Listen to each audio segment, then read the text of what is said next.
Hello, my name is Catherine Bay, and I'm Sujin Lee. And we are currently serving Pastor Grant Lee at Kingston Antioch Church. And so our remnant was Samuel, and to just dive right in, I'll give you a little background information.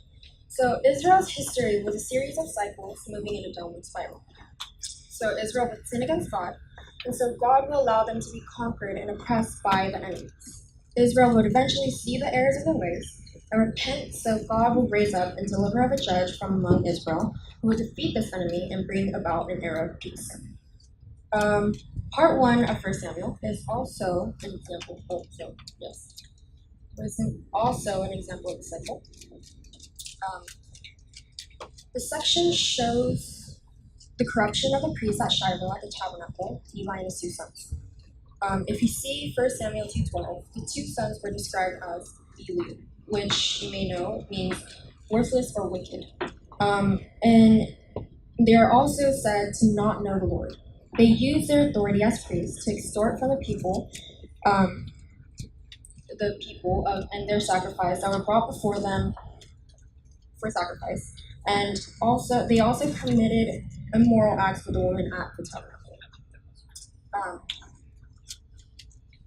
And in this corruption,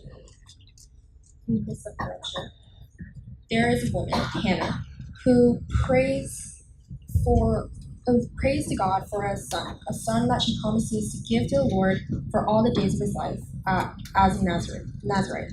1 Samuel 1:11. And as Samuel grows up in the temple, it is said that he slept next to the Ark of the Covenant and was caught by God. And in chapter 3, verse 19, it also says that the Lord was with Samuel and none of his words fell to the ground. Samuel was an individual who was born inside the covenant and an individual who was close to the covenant as he grew up. As Samuel becomes a great prophet and a leader for the people of Israel, Philistine, however you say it, and Israel go into war. And in this crucial battle, the Israelites get arrogant, and instead of praying and asking God for help and for success, they trot out the Ark of the Covenant as some kind of magic trophy that will automatically grant them success. And so because of their arrogant presumption, God allows Israel to lose, and the ark is stolen. So Samuel's vision is to stop the recurring wars, restoration of the Ark of the Covenant, and the restoration of God's word, the gospel, in Egypt.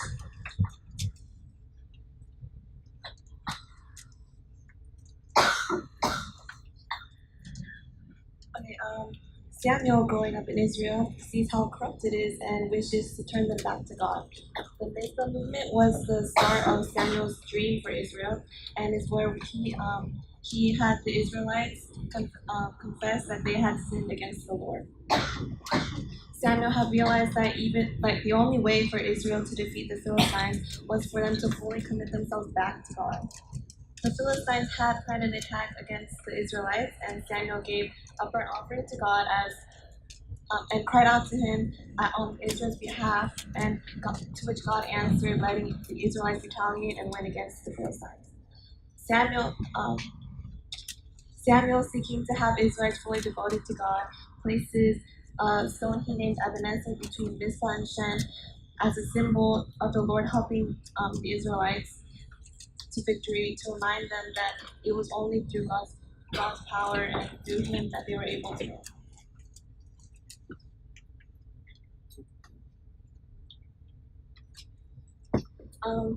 Samuel, who was disheartened by the fact that even though that they eventually brought back the Ark of the Covenant, they had nowhere to place it, yearned for a temple to be built where worship could also be restored in Israel. Samuel, representing Ebenezer as a symbol to the Israelites of the Lord's power, wished for Israel to always be reminded to turn back to God and not go back to the corrupt ways during times of hardship. Samuel had also come to the realization of the importance of prayer, as without God's guidance and power, victory would have been impossible. This relates back to the story of Moses in Exodus 12:11-13, where through Moses raising his hands, representing a prayer to God, the Israelites were able to win the war against the Amalekites, but only through God.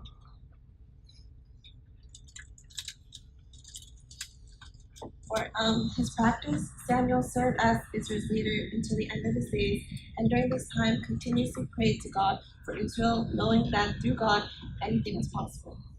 God sent Samuel to the house of Jesse of Bethlehem to appoint his youngest son, David, as the next king of Israel. And Samuel mentors David through the word of God and imprints onto him the same image he had for Israel, of creating a temple for worship to be restored and where the Ark of the Covenant could be placed, which was later passed on to Solomon by David. And Solomon was the one who actually built the temple. Samuel was able to pass down the images of restoration of Israel and helped continue that movement so that Israel would not go back to the corrupt ways.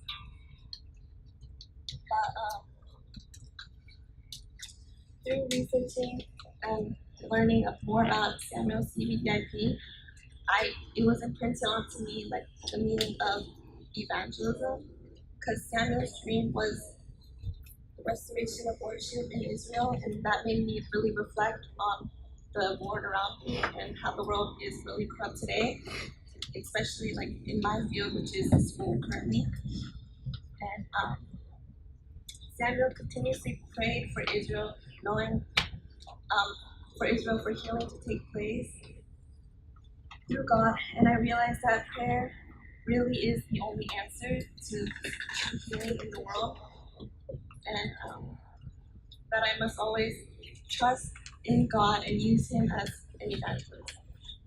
Samuel was also the leader of Israel, leading the Israelites back to God. And I wanted to realize my own true calling that God has planned for me, and to be a remnant leader that can teach the next generation of the importance of prayer for healing and be the next leader of the third RCA movement. Just how Samuel taught David and mentored him. And I realized that if Samuel was able to change the mind of Israel like on his own, that I could be a leader to change the minds of people.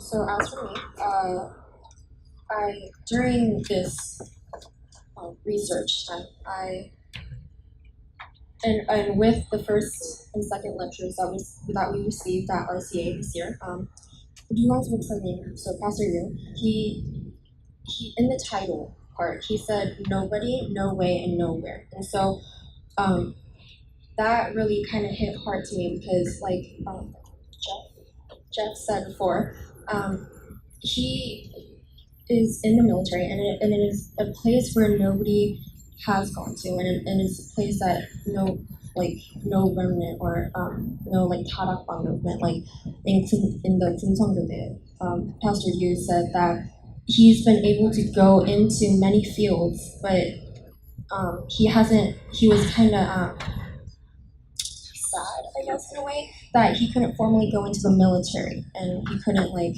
put Tarakbang in there and help the soldiers and all the people. And as a remnant who dreams kind of to go into the military field, I kind of saw Samuel and his in how he was essentially going and doing a work that nobody else could do, and there was no way to do, and there was in a place of nowhere. I kind of see him as like an example that I can like maybe go back to and hold on to while preparing to go into that field and while I am in that field. So I feel like this has been a great opportunity.